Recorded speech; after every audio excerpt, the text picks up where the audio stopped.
La 4G Batelma vous présente Nivavo. Avec moteur original, puissance à partir de 10 kVA, garantie 1 an, SAV de qualité, fini les coupures, soyez autonome, Batimax. La qualité au meilleur prix. Panulchanao ni fampalalam-baovao. Vita Malagas. Presto. Maman Kukua. Fiton-jato ariary. Panulchanao ni fampalalam-baovao.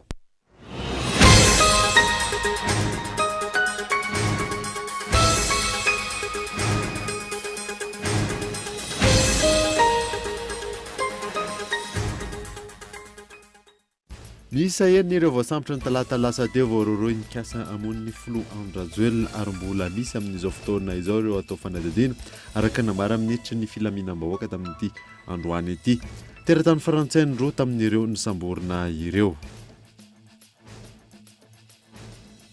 vato sarobidy karazana 7 hatreto no hita tao anatin'ny conteneur misy valotratra tao amin'ny Tomasina ny alatsinainy alasa teo kasaina aondrana antsokosokany Chine raha nambarany teo anivon'ny faditserana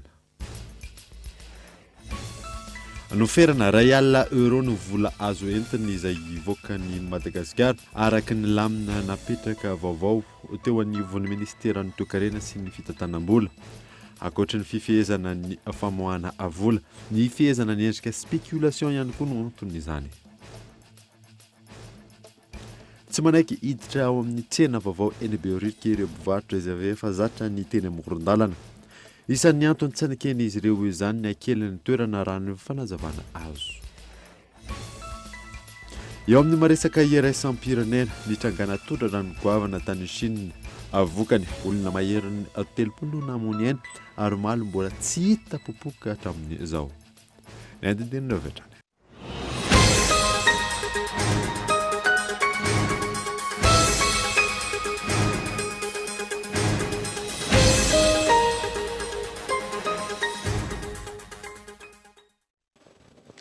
alakamisy fa 12 ny volana jolay taona 2020 sy 2020 miarabana tonga zao atao anatin'ny fotoana ny vaovao eto amin'ny Cool TV ka manasanao ary anaraka izany hatramin'ny farany fikasana amon'ny filo andrajoelona moa ny bana abetsaka indrindra amin'ity tapany voalohany vaovao ity ka isataratsika izany dia miisa enina ireo voasambotra ny talata lasa teo makasika izay raharaha izay ary mbola misy amin'izao fotoana izao natao fanadadiana araka namara minitry ny filaminam-bahoaka tamin'ity androany ity teratany frantsay ny roa tamin'ireo voasambotra ireo ny ray kolonely frantsay zay misotro ronono ny ray kosa zay zaka zopirenena roa zany hoe zopirenena frantsay sy zopirenena malagasy izay zandary teo aloha miantarandrianay Philippe Marc François, colonel frantsay misotro ronono, sy Paul Maillot, rafanoarana mizaka zom-pirenena malagasy sy frantsay. Ireo no anarana voalohany nivoaka ho isan'ireo enina voasambotra ny aliny talata lasa teo, voaroroy tamin'ilay raharaha fikasana famonoana ny filoha malagasy Andry Rajoelina, araka navoaka ny fampalalam-baovao mpanjakana taratry marainio. Namafisy ny teo anivon'ny polisy-pirenena ny sahanany raharaha androany, fa efa mbolana maro no nanaovana fanadihadiana sy fikarohana mikasika ny fikasana ny ifofiny any filoha io. Ora iray fa toerana maromaro no samborana anazy ireo teto tamina rivo. Olona iray zany voasambotra mazava ho azy fa olona eo amin'ny enina eo zany no voasambotra ny polisy-pirenena tamin'ny raharaha iny ary mbola isy ny fisamborana, mbola isy ny olona ho atsoina ho adiadiana ihany koa ao anatin'izany. Nisy ny fitaovam-piadiana, nisy ny lelavola tetina maromaro tratra tany amin'ny zareo ireo tamin'ny fotoana samborana anazy miaraka amin'ny antota taratasy mana-porofo ihany koa ny mety tena fandraisany anjara amin'ny vatana tamin'io ambana famonoana ny tokona raiky mpanjakana ambony eto amin'ny tension fanjakana. Eto anivon'ny polisy-pirenena dia manana ny sampana mpanangom-baovao. Efa ambolana maro no nanarana ireny sy ny asa nataony indrindrandrindra ihany koa ny porofo fanangonana amin'ny porofo mety voasarika anazy ao anatin'izay fanakorontanan'izay dia tsy nisy nataonay afa-tsy nanangona ny porofo aloha zay zahay voan'ny roso tamin'ny fisamborana fatapoko fatapirenena ireny dia ankehitriny zany a dia mampitovy ny polofo atananay sy izay traritra any amin'izareo zahay. Tsy mbola fantatra treto ny fotoana iakaran'ireo voaroaroa ireo amin'ny fitsarana etsy ankilany tahaka izao ny navalin'ny minisitra raha nanontaniana manoloana ny resabe amin'izao fotoan'izao mikasika ity raharaha ity. Maro ny milaza fa manao sinema indray fitondram-panjakana manoloana ny resaka tahaka izao. Zay sao dia zay ilay misy sa ina tokoa ny tiana voizina ao anatiny. Ataoko hoe ny olona tsy azo tapenam-bava fa tsy sanatriny zany a ny fitondram-panjakana mijoro zao no andeha nakorotana ny saim-bahoaka amin'ny toe-javatra mitranga ankehitriny satria fa avo leta tokoa izy io a zany hoe fanesorana aina mpitondra fanjakana zany fa manana filaza ny vahoaka fa izahay kosa dia mitsarika ny sain'ny vahoaka ray manontolo mihitsiny a ho tony hatrany ary anome zay vaovao mety ampitana ny vahoaka amin'ny fomba ofisialy zay mareko eto fa polisy pirenena dia tsy mercenaire koa na hoe mpanao kidnapping zay voizina eny amin'ny tambajotra tserasera maro fa asa ara-dalàna ny polisy pirenena ny fiarovana ny androm-panjakana sy fanenjehana ireo fandikan-dalàna misy na fandikan-dalàna tsotra io na fanozongozonana fiandrianam-pirenena. Mitohy kosa ny fanadiadiana ra ny fanazavana trany. Manoloana izay hatrany dia namoaka fanambarana ny filohan'ny antenimera Rontota Manamelo ny fikasana amon'ny filoham-pirenena sy ireo tompona andraikitra ambony eto amin'ny tany sy ny firenena. Tsy azo ekena hoy izy ireo ny fandatsahana ain'olona na inona antony na inona Gaëtan Andriatsilavo. Taorian'ny fampahafantarana ny fisian'ilay fikasana hifofony ain'ny filohan'ny Repoblikan'i Madagasikara sy ireo tompona andraikitra ambony maromaro eto amin'ny tany sy ny firenena. Namoaka fanambarana ny filohan'ny antenimiran-doolona manameloka ny fihetsika tahaka izany. Manameloka tanteraka ny fifofona ny ain'ny filoham-pirenena sy ny tompona andraikitra ambony maromaro. Tsy azo ekena ny fandatsahana ny ain'olona ninonninona antony. Faharoa, miarahaba sy midera ny fahamailon'ny ny mpitandro ny filaminana sy ny fandraisana andraikitry ny fitsarana na ahafahana ny sakana izao teti-dratsy mahatsiravina izao. Fahatelo, makahery sy miray fo amin'ny filoham-pirenena Andry Rajoelina sy ny vady aman-janany ary mampirisika azy hatrany anohy ireo asa fampandrosoana lovanjafy sy manomevahana ny entimanana eto toerana ary taky hatrany ny famerenana ireo nosy malagasy. Faefatra, mitaky ny fametrahana ary fanajana ny fiandrianam-pirenena ny maha-repoblika amin'ny Madagasikara amin'ny fananany fitsarana sy ireo mpanao fanadiadiana rehetra. Nanamafy ihany koa ny filohan'ny antenimiram-pirenena ary nankahery sy nampirisika ny filoha hanohy ireo asa fampandrosoana ny Madagasikara.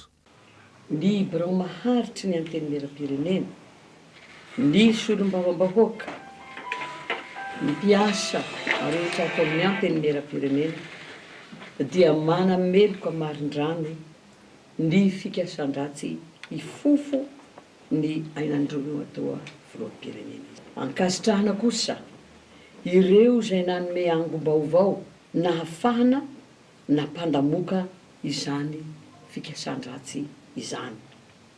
Midera sy mampahery ny mpitandro ny filaminana noho ny ezaka fitandrona ny ainy ray tanin-drazana, indrindra fa ny ainy filoham-pirenena mianakavy. Mitohy ny fanadiadiana sy ny famotorana ataon'ny mpitandro ny filaminana mahakasika ity tranga ity.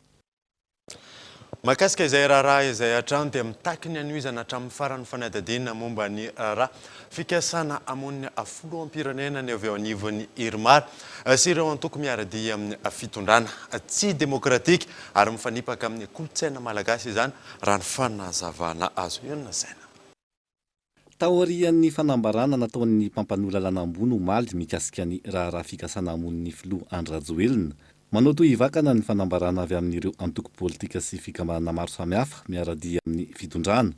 isan'izany ny irimarana ny isika rehetra miaraka amin'ny Andry Rajoelina. Manohitra tanteraka sy ankitsirano ny teti-dratsy ny sasany ampiditra ny firenena malagasy ao anatin'ny korontana sy ny ady an-trano amin'ny alalany fikasana ifofony ain'ny filoham-pirenena Andry Rajoelina manameloka amin'ny fomba rehetra ny fitetehan'olo mihitsy ametraka ny ady la politika ho amorony ny tombotsoan'ny malagasy manontolo mba ahafahan'izy ireo manao ampimamba ny harem-pirenena.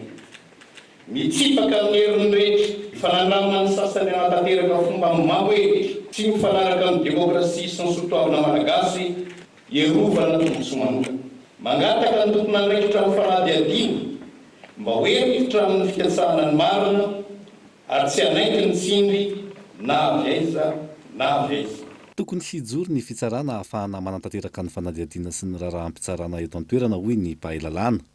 Dia misy teratany vahiny voasaringotra ao anatina eloka mitranga eto amin'ny firenentsika. Mipetraka zany amin'izay fotoana izay ilay hoe principe de la territorialité de l'infraction. Amin'izay fotoana izay dia ny lalàna eo amin'io firenena io no tena mitondra ny lafiny paikady rehetra arahana eny anivon'ny fitsarana. Izany hoe manatombo tanteraka ny fitsarana malagasy eo amin'ny fitantanana an'izay raharaha zay, fa tsy voatery raha misy ny fangatahana fandefasana an'ilay olona any amin'ny tany haviany dia tsy voatery anaiky ny firenena malagasy. Ny antony dia satria tsy nisy eloka nataon'ilay olona tany amin'ny firenena ny haviany, fa any amin'ny fanatanterahana ny sazy kosany dia azon'ilay firenena atao ny mangataka n'ilay hoe any amin'ny firenena misy azy no tanterahana ny sazy. Andrasana araka izany ny toy ny fanadihadiana momba ity raharaha fikasana ifofony ain'ny filoha sy olom-panjakana ambony ity.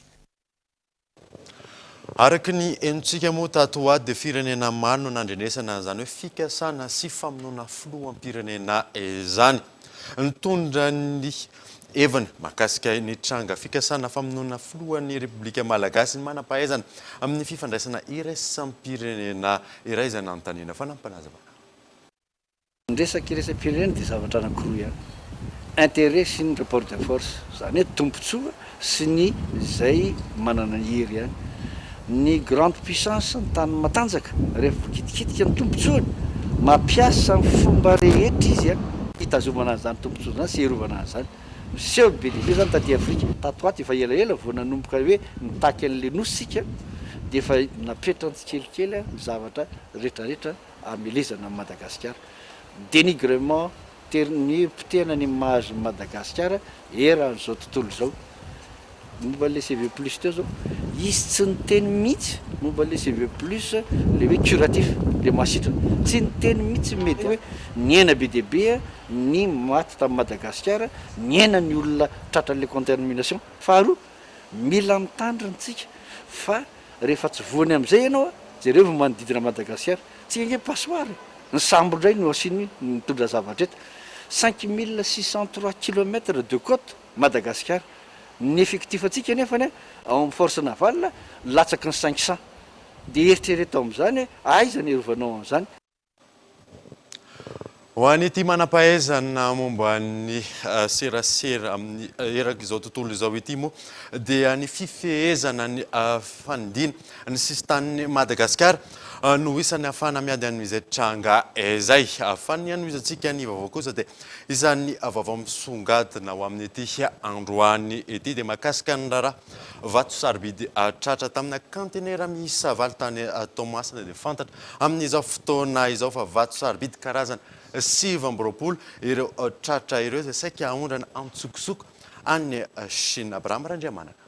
Kontonera miisa valo no sarin'ny faditserana natao amin'ny seranantsambo ny Toamasina ny alatsinainy fahasimbe folo volana Jolay lasa teo. Nahitana ireo vato sarobidy kasaina aondrana antsokosoko any Chine. Miisa 5 hatreto ireo kontonera fantatra fa efa voatsirika. 3 amin'ireo no nahitana karazana vato sarobidy miisa 7 raha ny nambarany tompon'andraikitry ny faditseranana. Raha ny fanadihadiana natao vato sarobidy fanondrana toy ny quartz rose no misoratra amin'ny taratasy ny conteneur. nandritra ny fitsirena farany nataon'ny tompon'andraikitra no nahitana reto vato sarobidy hafa ireto. Misy amin'ireo vato sarobidy ireo no efa vita tefy ary misy ihany koa ny mbola tsy voahodina. Déclaration anaky 5 nisany dia conteneur anaky 7 dia tafiditra anatin'ny profiling moa zany hoe analyse de risque dia natao visite intégrale. Ny zavatra nidéclarena atao dia pierre industrielle brute dia ny ray no nisy pierre industrielle travaillé fa rehefa nisokafana zany ny conteneur dia ny déclaration telo no vita hatramin'izao dia nahitana infraction dolo. Ny ray zao ny conteneur ray misy labradorite fa 14 tonnes latsaka kely dia nefa poaritra ny déclaré anatin'ilay izy. Dia ankoatran'izay moa misy an'ireto mbola misy conteneur anankitelo mbola hosokafana rehefa avy eo dia ray isan'andro ihany satria olona be dia be no manao visite intégrale an'izy io dia ray isan'andro zany vita ahafahana mijery mba ahitana n'izay zavatra tsy déclaré ao anatiny. Hitantsika eo zao misy corée noire, ny corée noire dia anisan'ny voararany CITES, tsy azo aondrana, tsy azo exploitena, tsy azo trandrahana. Nefa anisan'ny zavatra tratra eo moa misy ny représentant ny environnement koa manampy amin'ny constatation d'infraction miaraka amin'izay. Nanamafy ny teo anivon'ny fahaditsiranana fa misokatra ankehitriny ny fanatanterana ny fanadihadiana mikasika ireo tompon'antoka voaroaroy tamin'ity fanondranana ntsokosoko vato sarobidy sarina tao amin'ny seranantsambony Toamasina ity. Ankoatr'izay ho tehirizina eo anivon'ny banky foibeny Madagasikara ireto vato sarobidy tratra ireto raha ny nambarany tompon'andraikitra. Andrasana arak'izany ho toy ny raharaha.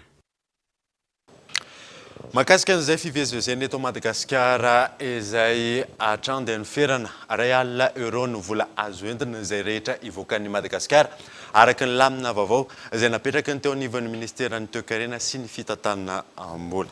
Fanadiny Yves Richard. Tsy namaritra ny fetra farany ambony vola azo entin'ireo mivoaka ny ivelany lalana manan-kery teto Madagasikara hatrizay nitarika fanararaotana fanondranam-bola antsokosoko ary nampiroborobo ny endrika famotsim-bola ny momba io. Izay indrindra no antony rosoan'ny fanjakana tamin'ny alalan'ny ministeran'ny toe-karena sy ny fitantanam-bola ny didy amandalana mame ny vola azo avoaka ny firenena ho ray alina euro. Io dia politika financiaire napetraka amin'ny fitondrana vaovao tanjana amin'ilay izy moa zany dia mba ialana amin'ireny resaka spéculation na devise ireny.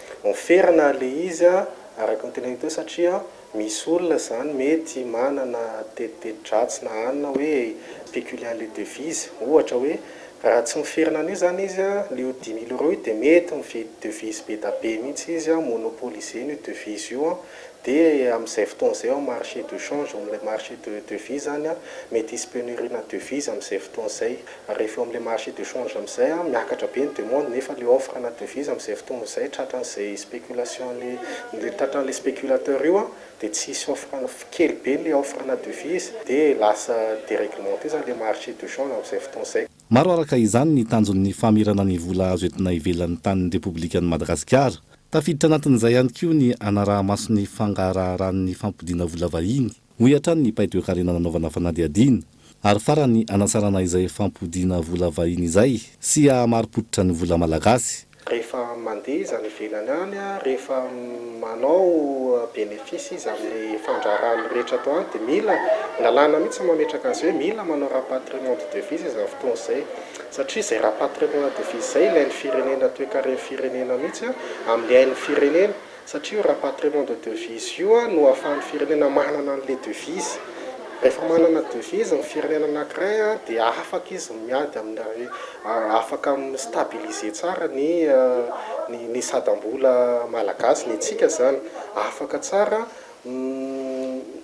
atténuer ny resaka spéculation izay ho ataon'olona rehetrarehetra satria rehefa mianana devise ny banque centrale ao ampiasainy dia afaka tsara izy milalao amin'ny politika monétaire.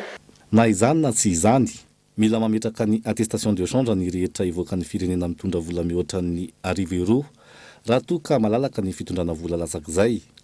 Ny tsy fanatanterahana io izay mitarika amin'ny figazana sy ny fanasaziana avy hatrany. ivahiny amin'ny fandaharana anketsi-po rahampitso eto amin'ny Cool TV andriamato Jean-Michel Henri solombavamokany ambovombe androy sy andriamato Alain Mseza zay filolefitry ny RMDM tepaka maro no resana ao anatin'izay fandaharana izay arahoariny sombony amin'izany.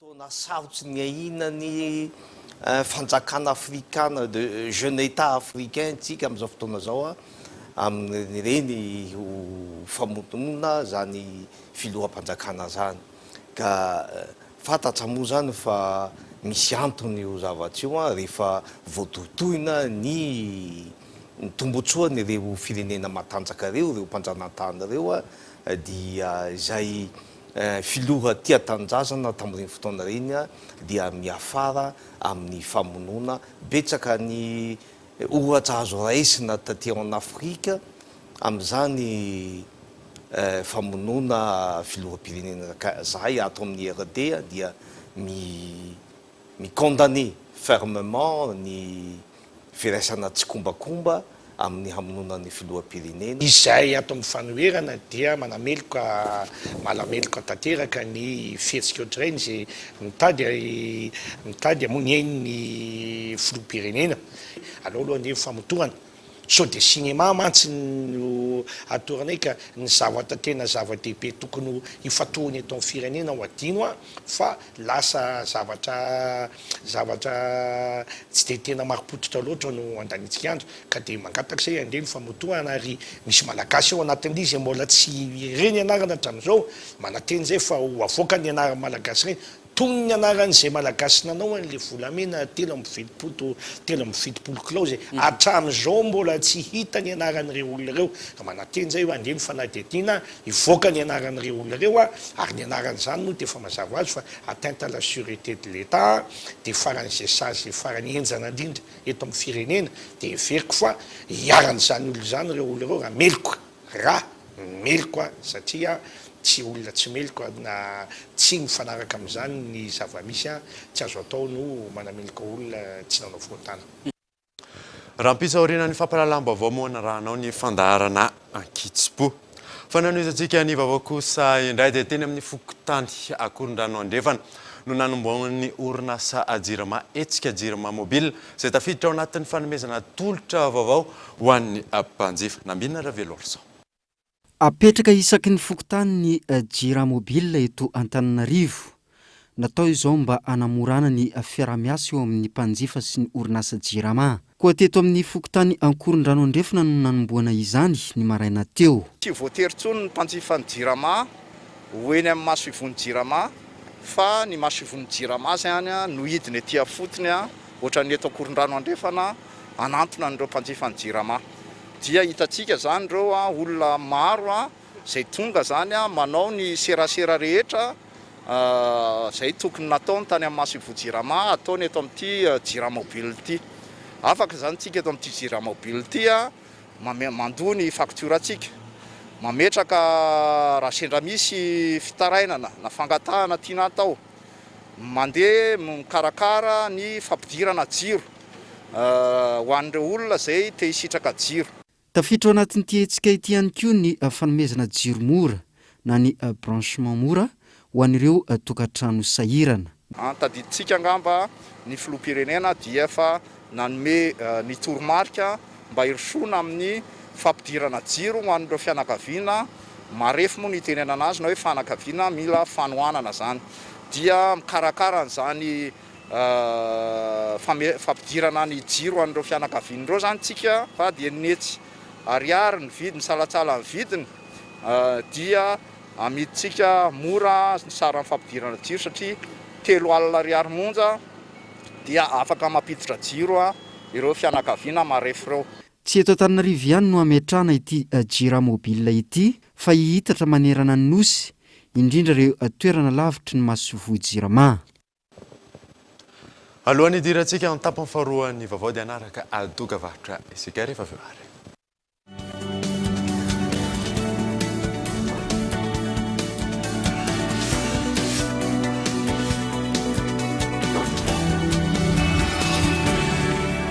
Facebook. Facebook. Yeah. Facebook plus. Hello Facebook plus alavolo mandritry-ny herinandro en 2 giga. Ankafizo any tsindrio ny dièse 322 étoile 68 dièse. Vidiny 2,000 ariary fotsiny.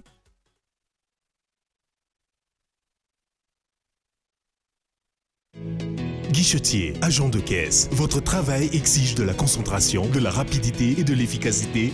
Batimax vous accompagne avec les matériels monétiques Secure Plus. Comptage de billets en toute confiance. Cerclage des liasses en quelques secondes. Un coffre à caisse pour sécuriser l'opération de la journée. Triple cerclage de briques en 22 secondes. Et sécurisation des paquets dans un coffre principal anti-feu, anti-cambriolage. Comptez, cerclez et sécurisez. Votre travail est allégé. Batimax, la qualité au meilleur prix.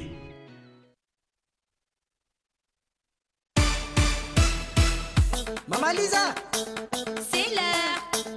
Maman Lisa, merci Maman Lisa. Resto, misota na watan Maman Lisa fatenga tsara. Resto, tangatin tongo maro china mitakaza. Resto, naeza na weza na waliano misakafu. Resto, maneran Madagascar matukiazi. Resto, tambula zaza. Resto, na naola supu. Resto, na samu tanura. Resto, ula makafi. Resto, chifit sananga nulu na zaza na wulbe. Resto, ato vivilu mazala.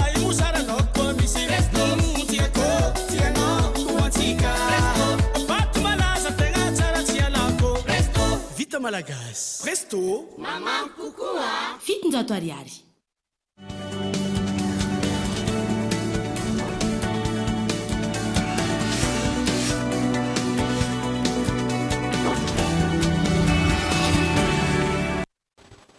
Miditra ny tapany faharoany avavao isika.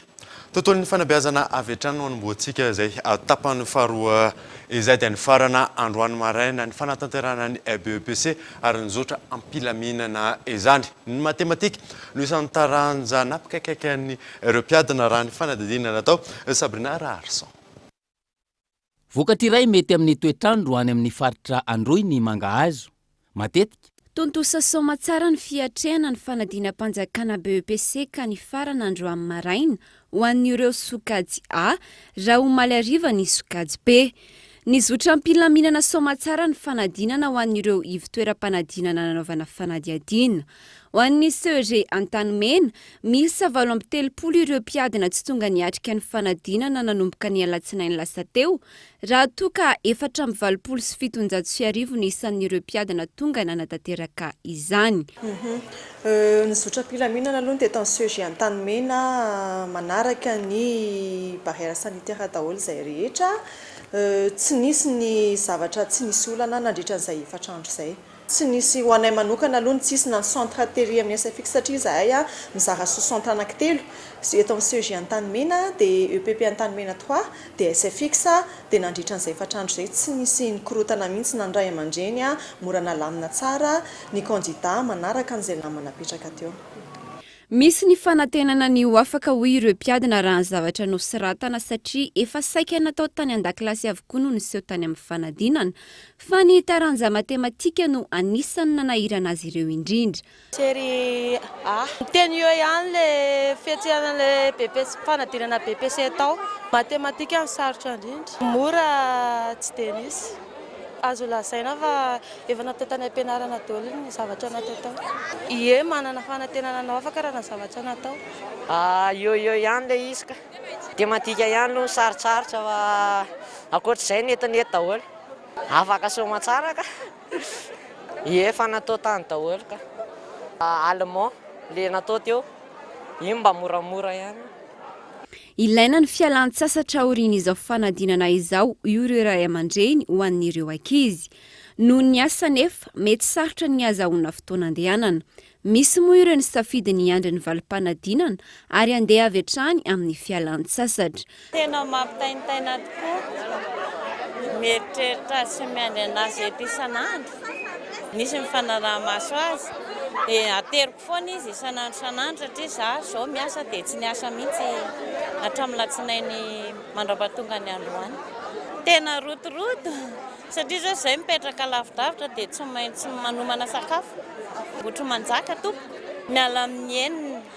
Mieritreritra fa mampiasa amin'ny fahasalamana ny tena dia tsy haiko hoe mbola réquisitionné ve zay sa mba misy hoe fotoana afaka andehananay mandeha ka rivotra kely zay rehefa vita ny fanadinany ankizy. Anankiray ihany nanao fanadinana taty. Hatreto aloha mbola miandry an'ilay résultat fa hita eo angambany fa ny amin'ny fahateren'ny fotoana koa amin'ilay mbola miasa dia hita eo aloha fa mbola sy eritreretina miandry résultat aloha. Zay mihitsy aloha miandry manjary mitaitaina ilay zaza raha vao hoe tsy fantatra koa ilay résultat nefa ny andeha aloha endrasana ilay résultat. Tena ilaina satria sesy mototra be ilay teo dia mila maka aina kely mihitsy izany aloha amin'ilay ankizy satria vetivety indray dia hanomboka indray ny taom-pianarana. Isaky ny tapakandro no aterina ny taranja iray vita ary miroso avy hatrany amin'ny fitsarana ireo mpitsara. Raha ny fanazavana, efa nanomboka ny alatsinainy lasa teo ny fitsarana ireo taratasy-panadinana. Raha ho an'ny CEG Antanimena, miakatra avy hatrany eny amin'ny lycée Jules Ferry ireo taratasy-panadinana vita ny tapakandro ary ny eny mikarakara ny fitsarana hoy ny tale. Ho any atsimony nosy indray isika dia nohatsaraina sy novatsiana fitaovana ny fanodinana gary izay isan'ny azo adina amin'ny kere. Njoro varombelona ihany koa ny solitena mahatry ny OIT miasa sy monina eto Madagasikara amin'ny fahombiazana n'izay fampiasana gary izay Gadao Andriatsilava. Vokaty mety amin'ny toetrandro any amin'ny faritra Androy ny mangahazo. Matetika tsy azo tahirizina mihoatra ny 3 volana izy ireny. Nahita fomba anodinana ny mangahazo lasa gary na vovoka mangahazo manankarena otrikaina sy azo iadina amin'ny kere araka izany ny kooperativa ikambanan'ny vehivavy ao Androy. Nanoana izany tetikasa izany ny association Fity ka nanolotra toeram-panodinana mangahazo lasa gary ho an'ny kooperativa Avity amin'izao fandalovany any atsimo izao. Vehivavy mihoatra ny 500 no mivondrona anatin'ny kooperativa Avity Androy. Tanjon'ny fikambanana ny ananany vehivavy fidiram-bola ho fandraisana anjara ao an-tokantrano sy anasoavany ny ankohonany. Sakafo mahavelona manko izy io zany be otrikaina zany izy rehefa atao gary satria afaka mifangaro aminazy ny voanjo, ny ronono, ny hena. Izy io amin'izao satria miala koa zany le acide cyanine satria izy fermentena na 3 jours vao ahodina. Sady mampidibola izy io no ahafahanay misy fitahirizana sakafo ao an-tokantrano rehefa misy ny fahavokarana betsaka. Ny dikany hoe Avy zany dia hoe zany hoe pilier de développement ho an'ny Androy ity kooperativa ity. Ny joro vavolombelona ny solitena maharitry ny OIT miasa eto Madagasikara fa ny velona sy ny velomina tamin'ny gary. Natao sakafo sy ny varotra gary ihany koa ny reniny ary izay no nahavitany lavitra tamin'ny fianarana. Moi-même je suis du Bénin où on produit le manioc. Izaho manokana dia avy any Benin izay mamokatra sy manodina ny mangahazo ho lasa gary. Nanomboka tamin'ny sekoly fanabeazana fototra hatrany amin'ny secondaire. Tsy nihinana afa-tsy gary aho ny atoandro sy hariva. Nivarotra gary ny reniko ka io asan'io no nahafahany nandefa tany an-tsekoly. Tsy noanao nianatra aho ary ankehitriny azoko avokoa ny diplôma rehetra. Midika izany fa afaka mandeha lavitra isika miaraka amin'ny fanodinana ny mangahazo ho lasa gary. Du manioc en gary on peut aller loin. Nandritra ny fitsidiany tao Amboasary Atsimo no tafaresaka tamin'ny filohan'ny kooperativa Avity ny vadiny filohan'ny Repoblika. Antony naresy lahatra azy ka nanoana ny kooperativa Avity ao Androy. Rehefa vita ny fizarana ny sakafo ho an'ny ankizy dia nanantona anahy Madame Vola nanazava ny momba ny gary. Netiny tamin'izay ny vokatra nataonareo taty dia ny gary dia ny confiture na kily tamarin, ny confiture na raketa na cactus.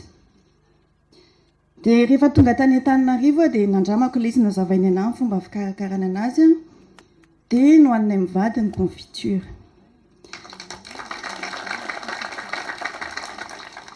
Dia hoy zay hoe tsy maintsy hojerena hoe inona ny ahafahan'ny vehivavy mampiroborobo ny asa ataony, inona ny ahafahana manohana ny vehivavy izay manana tetikasa. Ankoatra fitaovana fanodinana mangahazo gary, notoloran'ny vadiny filohan'ny fikambanana Fity, masomboly sy fitaovam-pamokarana ihany koa ny fikambanam-behivavy ampela mitraoky ao Ambovombe Androy. Tafiditra hatrany amin'ny fanampianan'ny mponina any Androy, iroso amin'ny fahaleovantena ara-tsakafo, andresenan'ny mosary sy ny kere any amin'ny tapany atsimony nosy. Ankoatra ireo, nisy ny fitokanana ny EPP ao Ankibay. Ny EPP ao Ankibay izay tafo-bozaka sady tery ary rehefa avy ny orana voatery mitsahatra mambolana maro ny fianaran'ny ankizy. Ny mpianatra dia ny bozaka no tafon'ny kilasy. Dia raha falatsaka ny ranonorana tsy mianatra le zaza ka tsy nandroso le fianarana tsy tody amin'izay tokony hilana azy ny lesona. Niara-nombo nantoka tamin'ny fanamboarana ny EPP Ankibay ny Fondation Viseo, ny OIT ary ny fikambanana Fity. Toy ny tao Beodat sy Ankazombalala nomena sakafo tamin'ny alalan'ny kantine scolaire izay efa nanomboka ny volana janoary lasa teo ihany koa ireo mpianatra tao Ankibay ary toa anara-tsakafo sy jiro mandeha amin'ny herin'ny masoandro tamin'ny alalan'ny tetikasa azavana ho anao.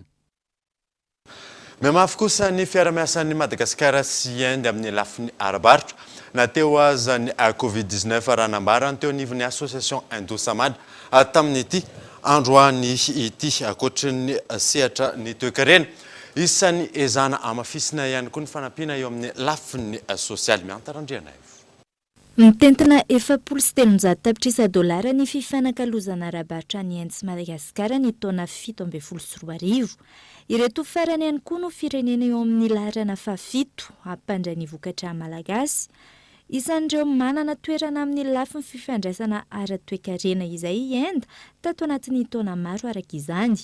Mbola voatany toerana eo amin'izao fotoana izao nateo aza ny fisian'ny Covid-19. Passe bien, je pense, parce que maintenant l'Inde tsara ny fifandraisan'ny firenena rontonta. Amin'izao ihany koa dia tena manampy an'i Madagasikara amin'ny lafiny maro i Inde. Na izany ny sehatry ny fambolena, sehatry ny angovo sy ny maro hafa. Ankoatra izay, fiovana maro ihany koa no efa nositra ny teratany malagasy tany Inde. Nisy ireo nisitraka fiofanana momba ny angozo azo voazina avy amin'ny masoandro.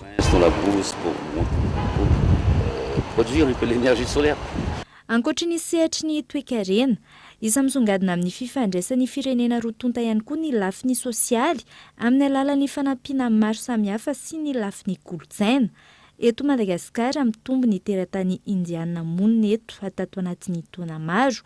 Zava-dehibe manoloana ny fanatsarana izay fiara-miasa izay. Nisy nanomboka tamin'ity herinandro ity isaky ny talata sy alakamisy hatramin'ny 2 septambra 2024 ny fampiratiana ny tantaran'ireo fianakaviana sasany Indo nonina sy monina eto Madagasikara tato anatin'ny taona maro.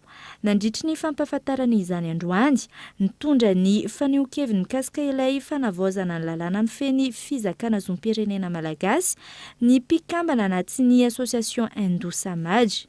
Je pense que tout le monde a le droit. Amiko, ny rehetra dia tokony anana zo izakany zom-pirenena malagasy raha ohatra ka teraka teto ka manana droit du sol.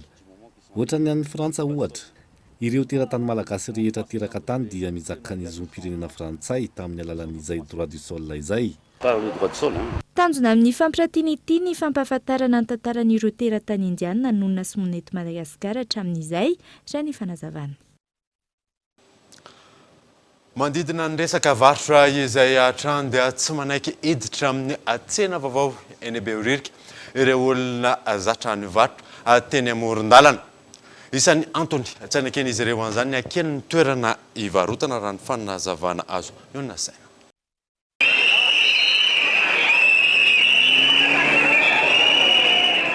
Ny orakoraka teny amin'ny arabe any Behoririka sy Analakely ireo mpivarotra amoron-dalana ny maraina teo. Tsy manaiky hiditra ao amin'ny tsena vaovao eny Behoririka.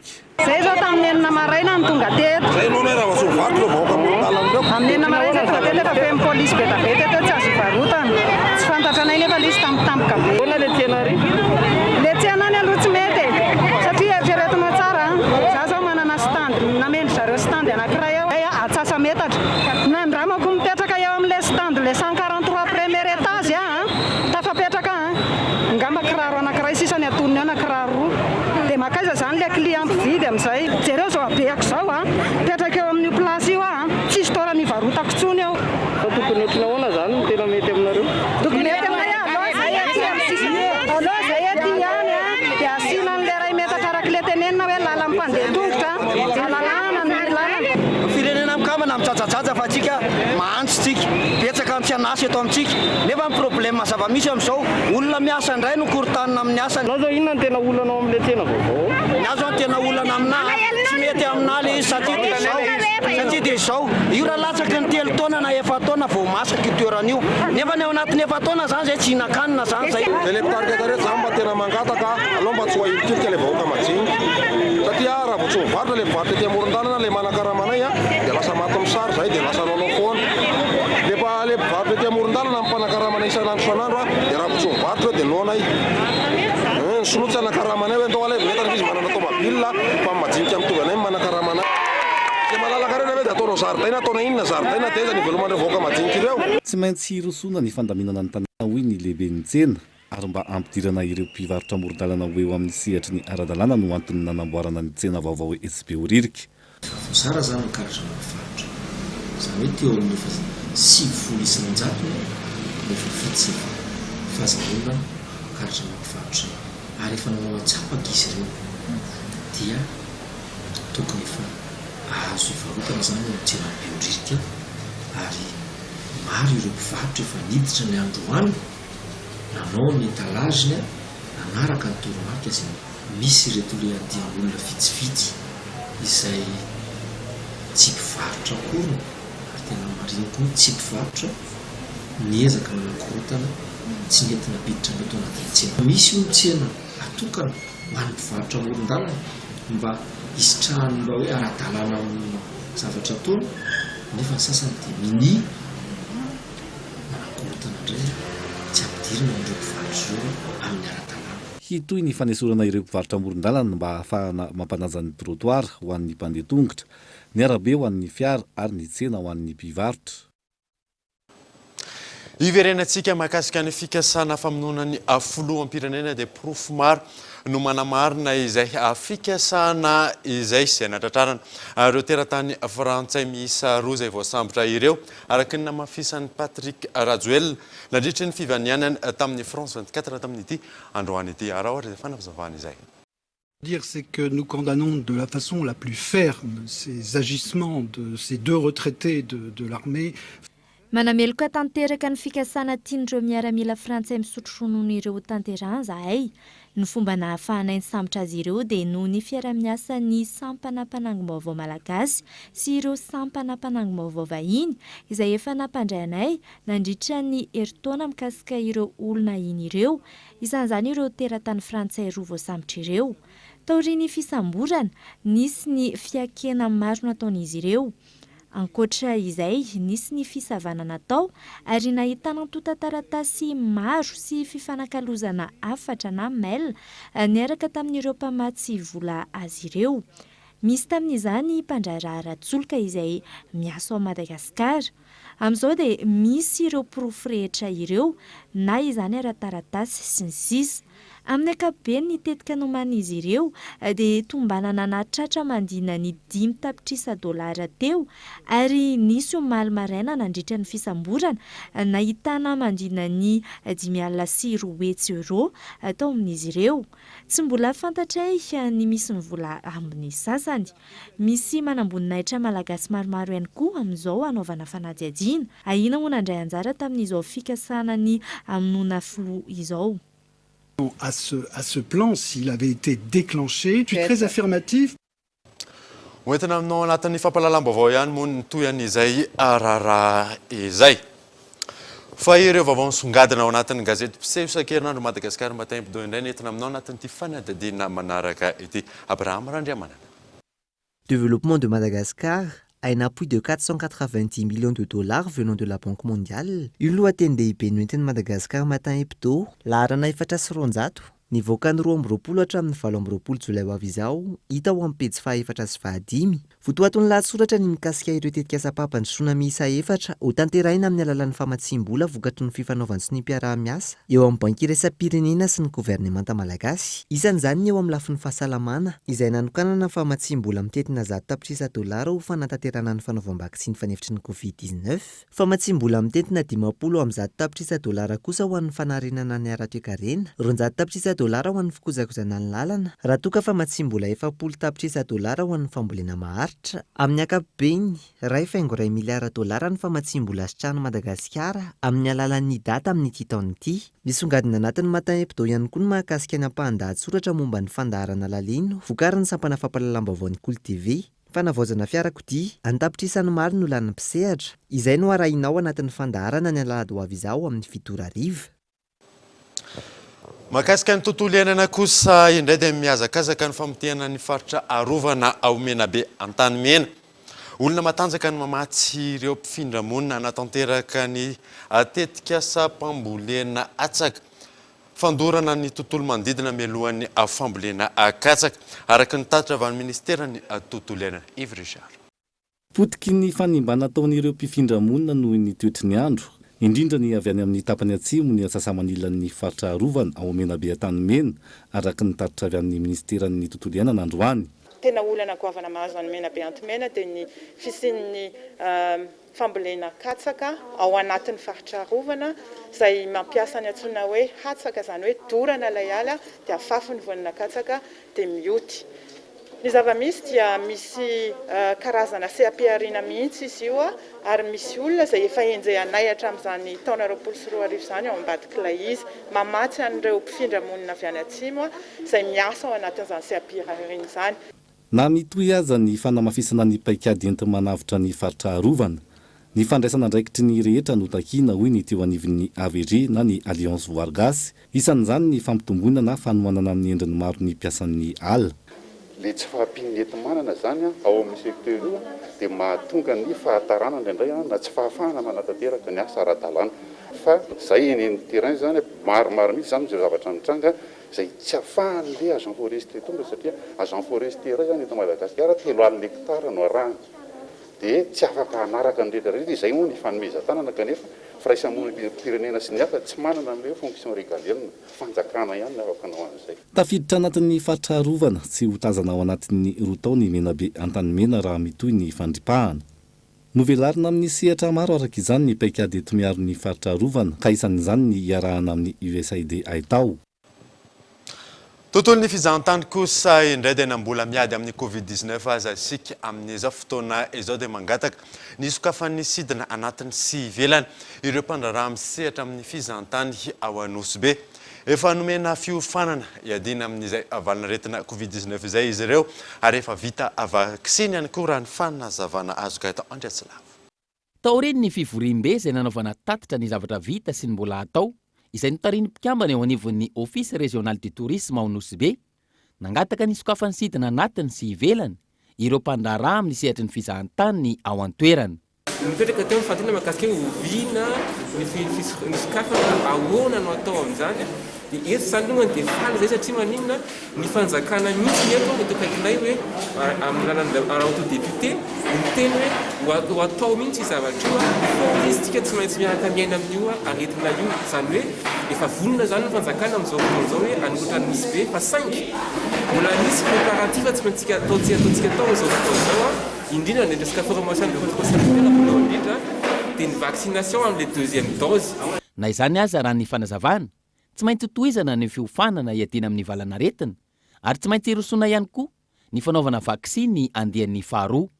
Ankoatra ireo, ametraka paikady ahafana miatrika izany ny ao an-toerana. Misy plan d'action tsy maintsy ho ataon'ny opérateur zany atoato anaovana totsika paikady mazava ahafahana miroso amin'izay ouverture izay ka mihintsika zany fa tsy ho ela intsony dia ho avy ouverture ny frontière Anosibe. Samy resy lahatra avokoa ankehitriny ny rehetra fa marary mila vahaolana ao anatin'ny fotoana fohy ny sehatry ny fizahantany izay antom-pivelomany ny akamaroan'ny mponina ao Anosibe. Raha mikatso ny sehatry ny fizahantany, mikatso ihany koa ny fiainan'ny mponina sy ny toe-karena ao an-toerana. Mijanona any amin'ny faritra isika fa ny Tomasina kosa indray dia lavony mbala ny mpitandro ny filaminana Iwili izay gadra vao nahazo fahafahana vonjimbaika. Nikasa androba mpandraraha iray izy izao lavony polisier izao fanadina.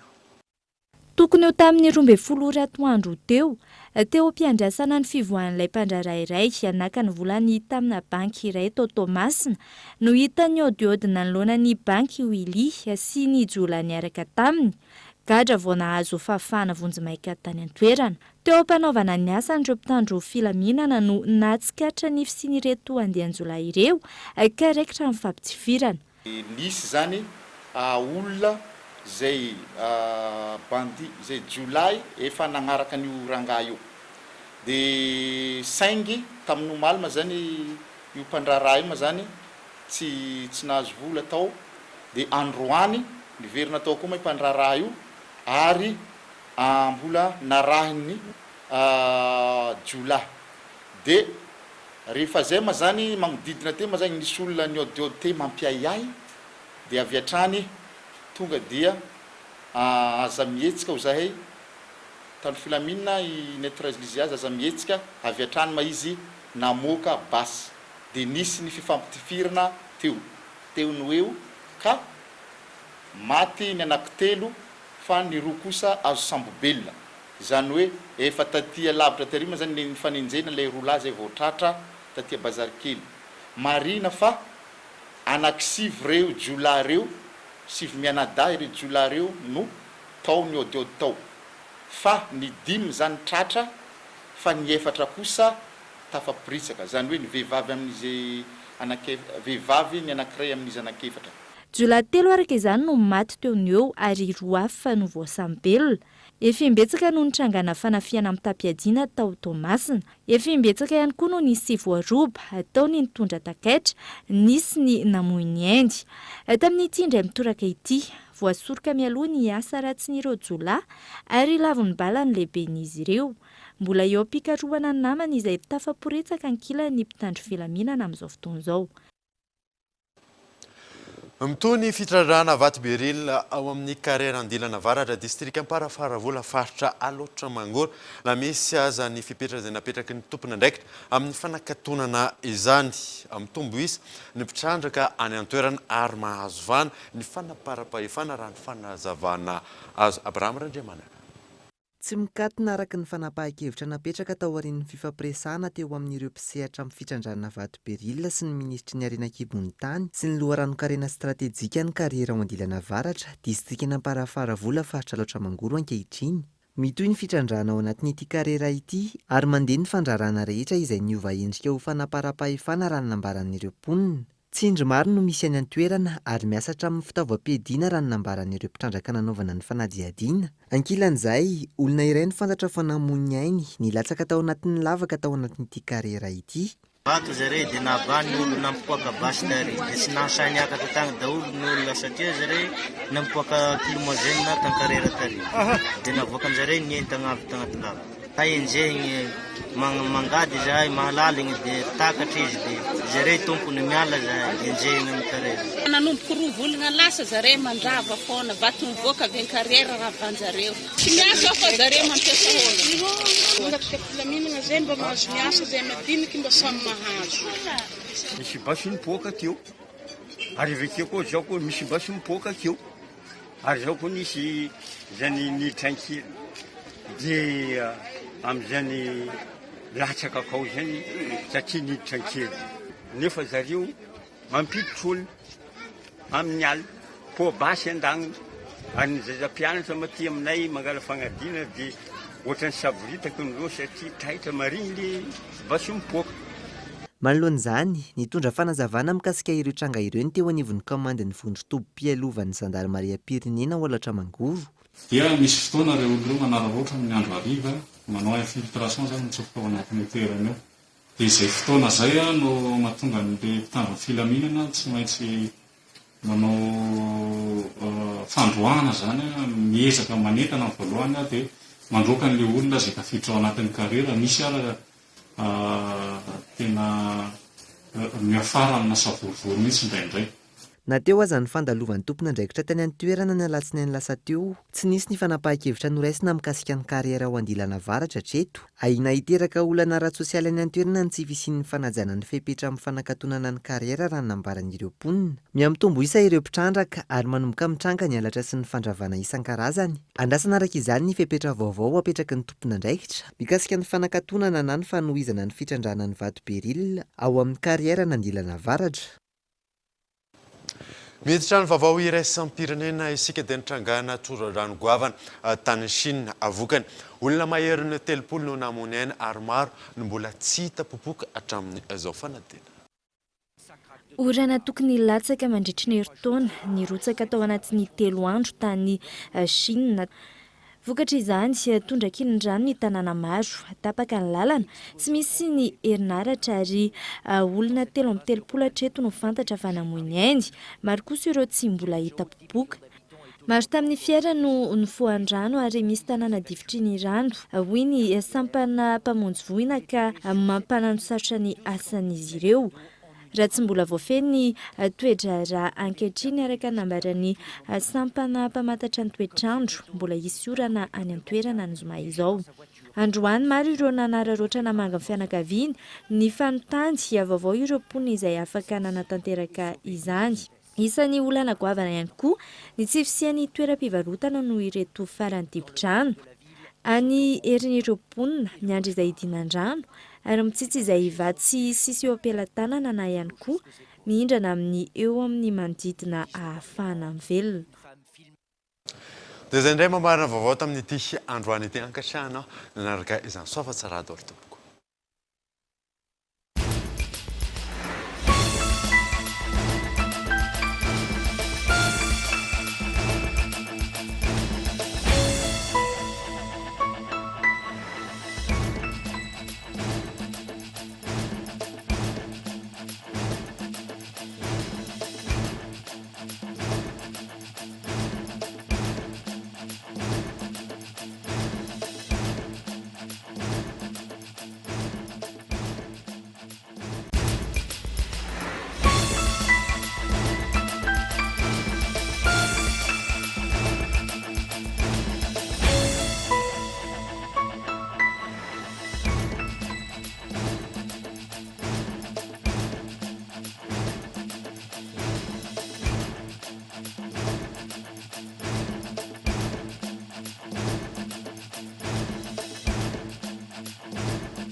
Malagasy. Presto. Maman Koukoua. Fitinjato Ariari vous a présenté Nivavao. Avec moteur original, puissance à partir de 10 kVA, garantie 1 an, SAV de qualité. Fini les coupures, soyez autonome. Batimax. La qualité au meilleur prix vous a présenté Nivavao. La 4G by Telma vous a présenté Nivavao.